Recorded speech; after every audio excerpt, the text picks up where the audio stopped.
Hello दोस्तों, स्वागत है आपका हमारे इस यूट्यूब चैनल में। और आज हम लोग देखने वाले हैं नेक्स्ट वीडियो। जी हाँ, हमारा जो आज का नेक्स्ट वीडियो होने वाला है वो है हमारा एनसीईआरटी साइंस का चैप्टर नंबर 5, जो कि हमारा तत्वों का आवर्त वर्गीकरण से देखने वाले हैं। तो जी हाँ, हम लोग यहाँ पे क्लास 10th का जो है वो यहाँ पे चैप्टर वाइज एमसीक्यू देख रहे थे एनसीईआरटी का यहाँ पे हम लोग अब देख रहे थे। तो उसका ये नेक्स्ट वीडियो है। जैसा कि आपको पता है, इससे पहले हम लोग क्लास 8th का, 9th का और क्लास 10th का यहाँ पे 4 चैप्टर जो है वो कंप्लीट कर चुके हैं। तो अगर उनको भी आप देखना चाहते हैं, हर एक चैप्टर से हम लोग यहाँ पे मैक्सिमम एमसीक्यू कर रहे हैं। तो चलिए, हम लोग ज़्यादा बात नहीं करेंगे और स्टार्ट करेंगे। और सबसे पहले हम लोग यहाँ पे देखेंगे आज का पहला क्वेश्चन, जो कि है आधुनिक आवर्त सारणी में आवर्त की संख्या क्या है। तो आधुनिक आवर्त सारणी में आपका आवर्त की जो संख्या है दोस्तों, वो आपसे पूछा गया है।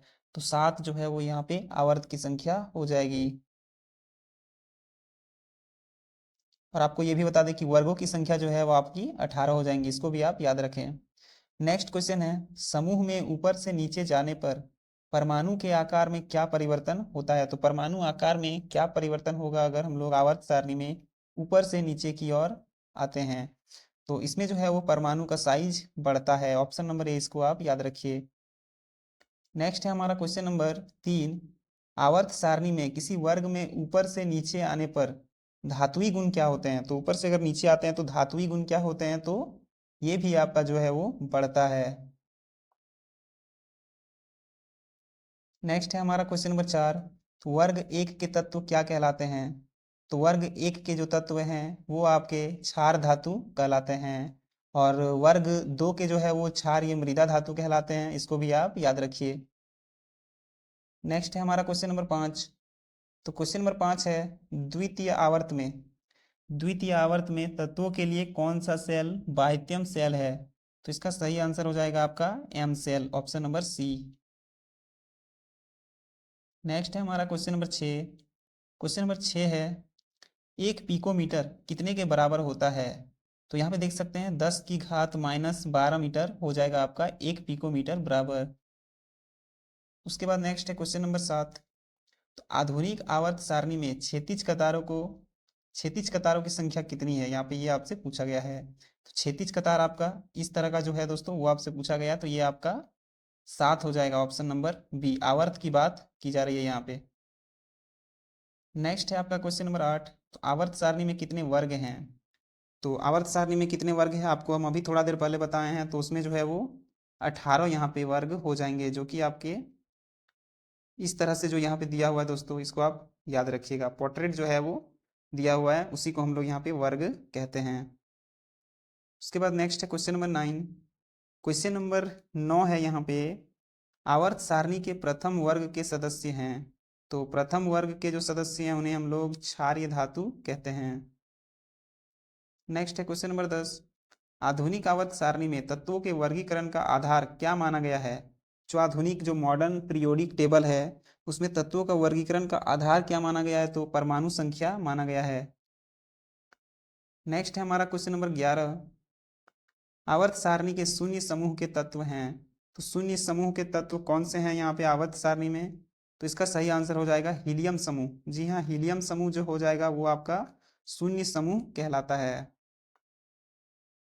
नेक्स्ट है हमारा क्वेश्चन नंबर 12, हीलियम परमाणु के बाह्य कक्षा में कितने इलेक्ट्रॉन हैं। तो हीलियम परमाणु के बाह्य कक्षा में यहाँ पे कितने इलेक्ट्रॉन हो जाएंगे, 2 इलेक्ट्रॉन हो जाएंगे। जी हाँ दोस्तों, हीलियम जो है वो उसका परमाणु संख्या 2 होता है। परमाणु संख्या यहाँ पे 2 होता है। तो इनका इसका जो बाहरी कक्ष है उसमें हमारा 2 ही जो है वो इलेक्ट्रॉन होंगे। नेक्स्ट है हमारा क्वेश्चन नंबर 13, तो अक्रिय तत्व कौन है। तो अक्रिय तत्व आपका हीलियम हो जाएगा, ऑप्शन नंबर बी। नेक्स्ट है हमारा क्वेश्चन नंबर 14, तो आधुनिक आवर्त सारणी के वर्ग दो के तत्व क्या कहलाते हैं। तो जो वर्ग दो हैं वो हमारे क्षारीय मृदा धातुएं कहलाते हैं, ऑप्शन नंबर ए। नेक्स्ट है क्वेश्चन नंबर 15। 15 है, चतुर्थ आवर्त में तत्वों की संख्या कितनी है। तो 18 जो है वो चतुर्थ आवर्त में तत्वों की संख्या हो जाएगी।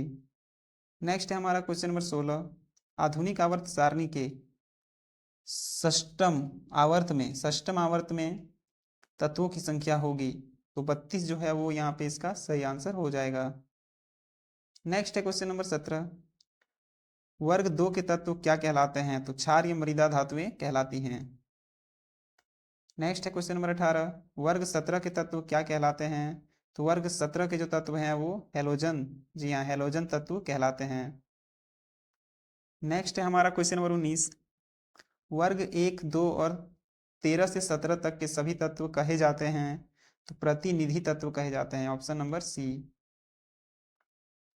नेक्स्ट है हमारा क्वेश्चन नंबर 20, आधुनिक आवर्त सारणी बटी है। तो आधुनिक आवर्त सारणी यहाँ पे कितने ब्लॉकों में बटी है? तो ये आपका 4 ब्लॉक में बटी है, S block, P block, D block और एफ ब्लॉक। तो इनको आप जो है वो याद रखिएगा। नेक्स्ट है क्वेश्चन नंबर 21, समूह में ऊपर से नीचे आने पर धात्विक प्रवृत्ति क्या होती है? समूह में अगर हम लोग ऊपर से नीचे आते हैं तो धात्विक प्रवृत्ति में क्या चेंजेस आएगा? तो ये जो है वो यहाँ पे बढ़ जाता है, ऑप्शन नंबर बी। नेक्स्ट है हमारा क्वेश्चन नंबर 22, जर्मेनियम आर्सेनिक तत्व क्या है? तो जर्मेनियम आर्सेनिक तत्व क्या हो जाएंगे ये आपके? तो ये उपधातु हैं, जर्मेनियम और आर्सेनिक जो है वो उपधातु हैं। नेक्स्ट है हमारा क्वेश्चन नंबर 23, एम कोश में इलेक्ट्रॉनों की अधिकतम संख्या क्या होगी? तो एम कोश में आपका यहाँ पे 2, 8, 18, मतलब KL M। तो ये, जी हाँ, आप इसको याद रखिएगा, एम कोश में जो है वो अधिकतम इलेक्ट्रॉनों की संख्या जो है वो 18 हो जाएगी, ऑप्शन नंबर बी। नेक्स्ट है हमारा क्वेश्चन नंबर 24, मेंडलीफ ने अपनी आवर्त सारणी तैयार करने के लिए कौन सा मापदंड अपनाया था? तो परमाणु द्रव्यमान का मापदंड अपनाया था। नेक्स्ट है हमारा क्वेश्चन नंबर 25, तो आधुनिक आवर्त सारणी के समूह में ऊपर से नीचे जाने पर कोषों की संख्या क्या होती है? अगर हम लोग ऊपर से नीचे जाते हैं तो कोषों की संख्या जो है वो बढ़ती है, ऑप्शन नंबर सी इसका याद रखिएगा। उसके बाद नेक्स्ट है हमारा, नेक्स्ट क्वेश्चन है, किसी आवर्त में बाईं ओर से दाईं ओर बढ़ने पर कोषों की संख्या क्या होगी? तो ये आपका स्थिर रहेगी, ऑप्शन नंबर सी। नेक्स्ट है हमारा क्वेश्चन नंबर 27, आवर्त सारणी में धातुएं किस ओर स्थित होती हैं? तो आवर्त सारणी में आपका धातुएं जो है वो यहाँ पे किस तरफ स्थित होती हैं, ये आपसे पूछा गया है। तो धातुएं जो है वो आपके यहाँ पे बाईं ओर, जी हाँ दोस्तों, बाईं ओर आपकी जो है वो धातुएं स्थित होती है, ऑप्शन नंबर ए। नेक्स्ट है हमारा क्वेश्चन नंबर 28, आवर्त सारणी के किस और अधातुएं स्थित होती हैं? तो अधातुएं जो है वो आपके दाईं ओर होती है।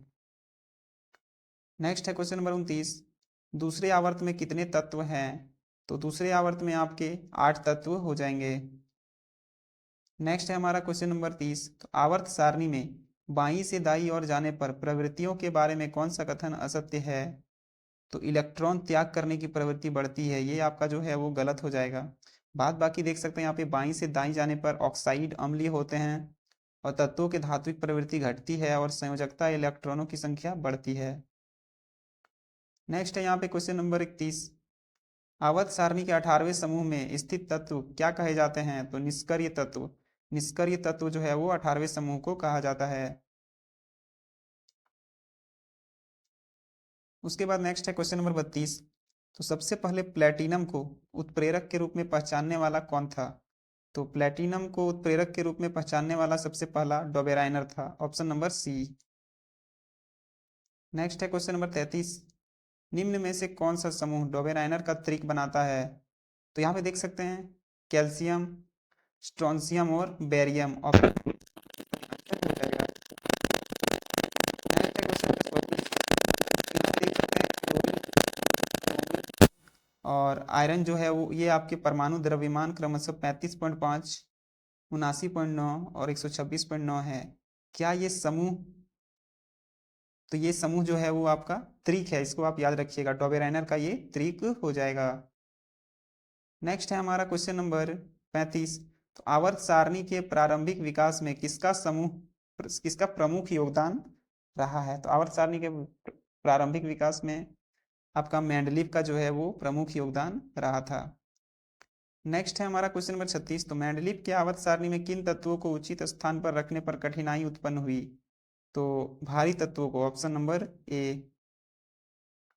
नेक्स्ट है क्वेश्चन नंबर 37, तो आवर्त सारणी में यहाँ पे देख सकते हैं, आवर्त सारणी में बोरोन, सिलिकॉन, गैलियम आर्सेनिक, ये सारे जो है वो तत्व आपके क्या हो जाएंगे? तो ये उपधातु यहाँ पे हो जाएंगे।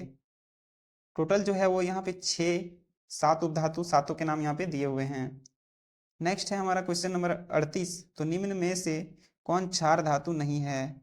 तो मैग्नीशियम जो है वो आपका क्षार धातु नहीं है। मैग्नीशियम आपका क्षारीय मृदा धातु हो जाएगा, क्योंकि ये जो है वो वर्ग 2 में आता है। बाद बाकी आपका लिथियम, सोडियम, रुबेडियम, ये तीनों जो है वो वर्ग 1 में आता है, जिसको वर्ग 1 को हम लोग क्षारीय धातु कहते हैं। नेक्स्ट क्वेश्चन है क्वेश्चन नंबर 39। समूह में नीचे की ओर तत्वों के इलेक्ट्रॉन त्यागने की प्रवृत्ति किस प्रकार बदलती है? तो बढ़ती जाती है, ऑप्शन नंबर ए। नेक्स्ट है हमारा क्वेश्चन नंबर 40। तो सोडियम की परमाणु संख्या 10 है, तो इसकी आवर्त संख्या क्या होगी? तो 2 होगी, इसको आप याद रखिएगा। नेक्स्ट है हमारा क्वेश्चन नंबर 41। तो निम्न में से कौन सा तत्व मेंडलीव के समय ज्ञात नहीं था? तो यहाँ पे जो दिए हुए हैं 4 ऑप्शन, तो मेंडलीव के समय में इन तत्वों में से कौन सा ज्ञात नहीं था? तो गैलियम जो है वो उस समय ज्ञात नहीं था। नेक्स्ट है समस्थानिकों के रासायनिक गुणधर्म समान होते हैं, लेकिन परमाणु द्रव्यमान भिन्न भिन्न होते हैं, ऑप्शन नंबर बी। नेक्स्ट है क्वेश्चन नंबर 43। किसी समूह में इलेक्ट्रॉन त्यागने की प्रवृत्ति एक समान है, ऑप्शन नंबर ए इसका याद रखिएगा। नेक्स्ट है क्वेश्चन नंबर 44। तो निम्न में से कौन सा समूह मेंडलीव के समय ज्ञात नहीं था? तो मेंडलीव के समय कौन सा समूह ज्ञात नहीं था? तो क्षारीय मृदा धातु जो है वो ज्ञात नहीं था। नेक्स्ट है हमारा क्वेश्चन नंबर 45। निम्न में से कौन हैलोजन समूह का सदस्य है?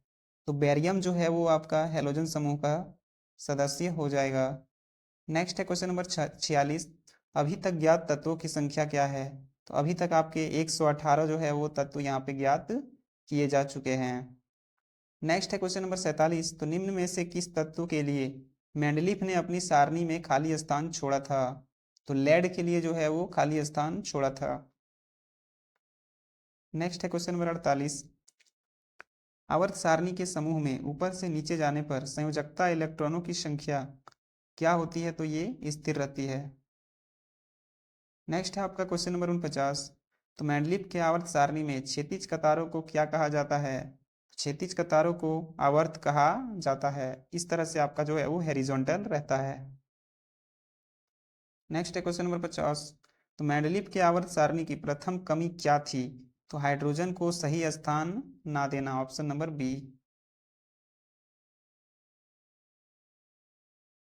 नेक्स्ट क्वेश्चन है क्वेश्चन नंबर 51। तो निम्नांकित तत्वों में फ्लोरीन, क्लोरीन, ब्रोमीन और आयोडीन, जी हाँ दोस्तों, इनमें से जो है वो क्रियाशीलता क्रम निम्नांकित में से कौन से हैं? तो कौन सा जो है वो यहाँ पे क्रियाशीलता है? तो ऑप्शन नंबर बी इसका जो है वो सही आंसर हो जाएगा। नेक्स्ट है हमारा क्वेश्चन नंबर 52। तो यहाँ पे देख सकते हैं आपका दिया हुआ है Cl2O7 के गुण क्या हैं? तो ये आपका अम्लीय हो जाएगा, ऑप्शन नंबर ए। नेक्स्ट है हमारा क्वेश्चन नंबर 53। तो सोडियम, मैग्नीशियम, एल्यूमिनियम, सिलिकॉन, उसके बाद यहाँ पे फॉस्फोरस, ये सारे जो तत्व हैं ये आधुनिक आवर्त सारणी के किस आवर्त में हैं? तो इसका जो सही आंसर है वो आपका हो जाएगा तीसरे आवर्त में है। नेक्स्ट है हमारा क्वेश्चन नंबर 54। तो lithium, beryllium, boron, carbon, neon, ये सारे जो है वो आपके किस आवर्त में हो जाएंगे? तो ये सारे तत्व आपके यहाँ पे दूसरे आवर्त में हो जाएंगे, ऑप्शन नंबर सी। नेक्स्ट है हमारा क्वेश्चन नंबर 55। तो तत्व एक्स जो है वो यहाँ पे क्लोरीन XCl2 सूत्र वाला एक क्लोराइड बनाता है, जो एक ठोस तथा जिसका गलनांक अधिक है। तो आवर्त सारणी में यह तत्व किस समूह के अंतर्गत होगा? तो ये मैग्नीशियम समूह के अंतर्गत होगा। नेक्स्ट है हमारा क्वेश्चन नंबर 56। आवर्त में इलेक्ट्रॉन परित्याग करने प्रवृत्ति कैसी होती है? तो इसका सही आंसर हो जाएगा क्रमानुसार जो है वो ये बढ़ती है। नेक्स्ट है हमारा क्वेश्चन नंबर 57। न्यूलैंड्स के अष्टक सिद्धांत की मुख्य कमी क्या थी? यह केवल हल्के तत्वों के लिए ही ठीक से लागू हो पाया था, इसको आप याद रखिएगा। नेक्स्ट है हमारा क्वेश्चन नंबर 58। वर्ग 1 और 2 के तत्व कहे जाते हैं? तो ये आपका एस ब्लॉक जो है वो कहे जाते हैं। नेक्स्ट है वर्ग 13 से 18 तक के तत्व किस ब्लॉक में होंगे? तो ये आपके यहाँ पे पी ब्लॉक में होंगे। नेक्स्ट है क्वेश्चन नंबर 60। तो किसी समूह में स्थित सभी तत्वों की संयोजकता इलेक्ट्रॉनों की संख्या होती है? तो इसका सही आंसर हो जाएगा समान होती है, ऑप्शन नंबर ए। नेक्स्ट है हमारा क्वेश्चन नंबर 61। क्वेश्चन नंबर 61 है 3 से 12 तक के तत्व कहे जाते हैं, तो संक्रमण तत्व कहे जाते हैं, ऑप्शन नंबर बी। नेक्स्ट है क्वेश्चन नंबर 62। तो समस्थानिकों के परमाणु भार भिन्न भिन्न होते हैं लेकिन परमाणु समान होते हैं, ऑप्शन नंबर ए। नेक्स्ट है हमारा क्वेश्चन नंबर 63। आवर्त सारणी में नीचे 2 क्षैतिज कतारें हैं, इन्हें किस ब्लॉक का तत्व कहा जाता है? इन्हें जो है वो एफ ब्लॉक का तत्व कहा जाता है। नेक्स्ट है हमारा क्वेश्चन नंबर 64। तो वर्ग एक के सभी तत्वों की संयोजकता होती है एक, ऑप्शन नंबर ए। नेक्स्ट है क्वेश्चन नंबर 65। तो वर्ग 18 के तत्वों की संयोजकता क्या होती है? तो शून्य होती है, ऑप्शन नंबर सी। नेक्स्ट है हमारा क्वेश्चन नंबर 66। आवर्त सारणी में बाईं से दाईं ओर जाने पर तत्वों की संयोजकता क्या होती है? तो ये जो है वो बढ़ती है, ऑप्शन नंबर ए। नेक्स्ट है हमारा क्वेश्चन नंबर 67। तो किसी तत्व के इलेक्ट्रॉनिक विन्यास सेलों की संख्या से निर्देशित होती है, तो इसका सही आंसर हो जाएगा आवर्त संख्या, ऑप्शन नंबर बी। नेक्स्ट है हमारा क्वेश्चन नंबर 68। अगर तत्व के बाह्यतम सेल में 1 या 2 इलेक्ट्रॉन हो तो उनकी वर्ग संख्या क्या होगी? तो 1 और 2 होगी, ऑप्शन नंबर ए। नेक्स्ट है क्वेश्चन नंबर 69। तत्वों के इलेक्ट्रॉनिक विन्यास के आधार पर निम्नांकित में से कौन कौन संख्या ज्ञात की जा सकती है? तो इसका जो सही आंसर है वो हो जाएगा आपका आवर्त संख्या और वर्ग संख्या। नेक्स्ट है हमारा क्वेश्चन नंबर 70। क्लोरीन के 2 समस्थानिक निम्न में से हैं, तो क्लोरीन के जो 2 समस्थानिक है वो आपका यहाँ पे ऑप्शन नंबर डी इसका सही आंसर हो जाएगा। नेक्स्ट है क्वेश्चन नंबर 71। यदि किसी तत्व की परमाणु संख्या 12 है तो उसकी संयोजकता निम्न में से क्या होगी? तो 2 हो जाएगी उसकी संयोजकता, ऑप्शन नंबर बी। नेक्स्ट है हमारा क्वेश्चन नंबर 72। परमाणु त्रिज्या आवर्त में बाईं से दाईं ओर जाने पर किस प्रकार बदलती है? तो ये जो है वो घट जाती है, ऑप्शन नंबर बी। नेक्स्ट है धात्विक अभिलक्षण आवर्त में घटता है, ऑप्शन नंबर ए इसका सही आंसर हो जाएगा। नेक्स्ट है क्वेश्चन नंबर 74। तो हीलियम, आर्गन और नियॉन ये गैसें जो है वो दोस्तों क्या हैं? तो ये निष्क्रिय गैसें हैं, ऑप्शन नंबर सी। नेक्स्ट है क्वेश्चन नंबर 75। तो समूह में ऊपर से नीचे जाने पर परमाणु के साइज में क्या परिवर्तन होता है? तो ये जो है वो बढ़ता है। नेक्स्ट है क्वेश्चन नंबर 76। तो डोबेराइनर के समान गुणधर्म वाले तत्वों को 3 3 के समूह में वर्गीकृत किया, इन समूहों को क्या कहा जाता है? तो त्रिक कहा जाता है। नेक्स्ट है हमारा क्वेश्चन नंबर 77। आबंध बनते समय अधातुएं इलेक्ट्रॉन ग्रहण करते हैं अतः विद्युत ऋणात्मक होते हैं। नेक्स्ट है हमारा क्वेश्चन नंबर 78। तो आबंध बनते समय धातु में इलेक्ट्रॉन त्यागने की प्रवृत्ति होती है अतः ये विद्युत का धनात्मक होते हैं, ऑप्शन नंबर बी। नेक्स्ट है क्वेश्चन नंबर 79। तत्वों की आवर्त सारणी के प्रारंभिक विकास में किसका प्रमुख योगदान रहा है? तो मेंडलीव का जो है वो प्रमुख योगदान रहा है। नेक्स्ट है न्यूलैंड्स ने परमाणु द्रव्यमान के आधार पर 8 तत्वों को इस प्रकार व्यवस्थित किया कि 8वें तत्व का गुणधर्म पहले तत्व के गुणधर्म से मेल खाता था। इसे न्यूलैंड्स का कौन सा सिद्धांत कहा जाता है? तो अष्टक सिद्धांत कहा जाता है, ऑप्शन नंबर सी। नेक्स्ट है क्वेश्चन नंबर 81। सबसे पहले प्लेटिनम को उत्प्रेरक के रूप में पहचानने वाला कौन था? तो Dobereiner, option number C. Next है क्वेश्चन नंबर 82। तो निम्नांकित तत्वों को उनके अधातु गुण के अनुसार बढ़ते क्रम में सजाएं, तो यहाँ पे आपका दिया हुआ है, तो इसका जो सही आंसर है वो ऑप्शन नंबर बी हो जाएगा इसका सही आंसर। नेक्स्ट है हमारा क्वेश्चन नंबर 82। तो मेंडलीव के तत्व वर्गीकरण का आधार क्या था? तो परमाणु द्रव्यमान इसका सही आंसर हो जाएगा। नेक्स्ट है मेंडलीव की आवर्त सारणी के ऊपरी भाग में तत्वों के ऑक्साइड और हाइड्रो ऑक्साइड को दर्शाया गया था, इनमें प्रत्येक तत्व के लिए अंग्रेजी के एक खास अक्षर का प्रयोग किया गया था, वह अक्षर कौन सा था?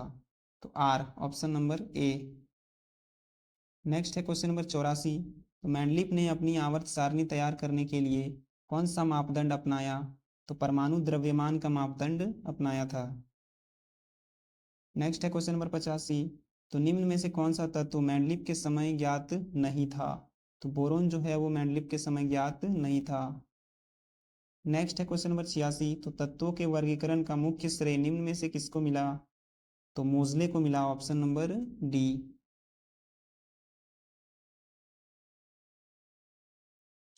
नेक्स्ट क्वेश्चन है क्वेश्चन नंबर 87। तो निम्न में से किस तत्व के लिए मेंडलीव ने यहाँ पे देख सकते हैं, यहाँ पे option number D lead, lead के लिए जो है वो मेंडलीव ने खाली जगह, खाली स्थान को छोड़ा था। नेक्स्ट है क्वेश्चन नंबर 88। तो निम्न में से कौन सा समूह मेंडलीव के समय ज्ञात नहीं था? तो हेलोजन समूह जो है वो मेंडलीव के समय ज्ञात नहीं था। नेक्स्ट है हमारा क्वेश्चन नंबर 90। तो आवर्त सारणी के समूह में ऊपर से नीचे जाने पर संयोजकता इलेक्ट्रॉन की संख्या स्थिर रहती है, ऑप्शन नंबर ए। नेक्स्ट है हमारा क्वेश्चन नंबर 90। आधुनिक आवर्त सारणी में बाईं से दाईं ओर जाने पर परमाणु साइज आकार क्या होता है? तो ये घटता है। नेक्स्ट क्वेश्चन है वर्ग एक के तत्व क्या कहलाते हैं? तो ये आपके क्षार धातु कहलाते हैं। नेक्स्ट है क्वेश्चन नंबर 92। आधुनिक आवर्त सारणी में समूहों की संख्या कितनी है? तो कुल समूह जो है वो यहाँ पे 18 हो जाएगा। नेक्स्ट है क्वेश्चन नंबर 93। सल्फर परमाणु के बाह्यतम कक्षा में इलेक्ट्रॉनों की संख्या कितनी होती है? तो इलेक्ट्रॉनों की संख्या टोटल 6 होती है। नेक्स्ट है क्वेश्चन नंबर 94। आधुनिक आवर्त सारणी के षष्ठम आवर्त में तत्वों की संख्या क्या होगी? तो इसका जो सही आंसर है वो 32 हो जाएंगी। नेक्स्ट है क्वेश्चन नंबर 95। आवर्त सारणी में नीचे दो क्षैतिज कतारें हैं, इन्हें किस ब्लॉक का तत्व कहा जाता है? तो एफ ब्लॉक का तत्व कहा जाता है। नेक्स्ट क्वेश्चन है क्वेश्चन नंबर 96। आवर्त सारणी में बाईं से दाईं ओर जाने पर तत्वों की संयोजकता क्या होती है? तो बढ़ती है। नेक्स्ट है यहाँ पे क्वेश्चन नंबर 98। वर्ग दो के तत्व कहे जाते हैं? तो वर्ग दो के तत्व आपके क्षारीय मृदा धातु कहा जाता है। नेक्स्ट है हमारा क्वेश्चन नंबर 99। वर्ग एक, दो और 13 से 17 तक के सभी तत्व क्या कहे जाते हैं? तो प्रतिनिधि तत्व कहे जाते हैं। नेक्स्ट है क्वेश्चन नंबर 100। किसी समूह में स्थित सभी तत्वों की संयोजकता क्या होगी? तो यहाँ पे समान हो जाएगी। तो दोस्तों ये थे आज के क्वेश्चन, जिसमें हम लोग यहाँ पे तत्वों का जो यहाँ पे जो पीरियोडिक टेबल है वहाँ से हम लोग 100 MCQ, जी हाँ 100 MCQ जो है वो टोटल किए हैं। तो आपको बता दें कि ये जो हमारा सीरीज है वो रेलवे एग्जाम के लिए चल रहा है। तो आने वाले रेलवे के सभी एग्जामों के लिए एनसीईआरटी के लिए ये मोस्ट इंपॉर्टेंट यहाँ पे सीरीज है। इसमें हम लोग चैप्टर वाइज MCQ देख रहे हैं, तो इनको आप जरूर करें। आने वाले ALP का जितने लोगों का 25 तारीख से एग्जाम है उनके लिए ये मोस्ट इंपॉर्टेंट है, रिवीजन करके ही जाएं। और आपसे आपसे जो है वो यहाँ पे अच्छे क्वेश्चन भी, ये क्वेश्चन मिलने के बहुत चांसेस है, क्योंकि एनसीईआरटी से जो है वो क्वेश्चन बनते ही हैं। तो ज़रूर करें, प्रैक्टिस करके यहाँ से ज़रूर जाएं। तो बताइएगा वीडियो देखने के बाद आपको कैसा लगा। अच्छा लगा है तो लाइक करना ना भूलें और ज़्यादा से ज़्यादा शेयर करें। तो चलिए मिलते हैं नेक्स्ट वीडियो में नेक्स्ट चैप्टर के साथ, तब तक के लिए धन्यवाद।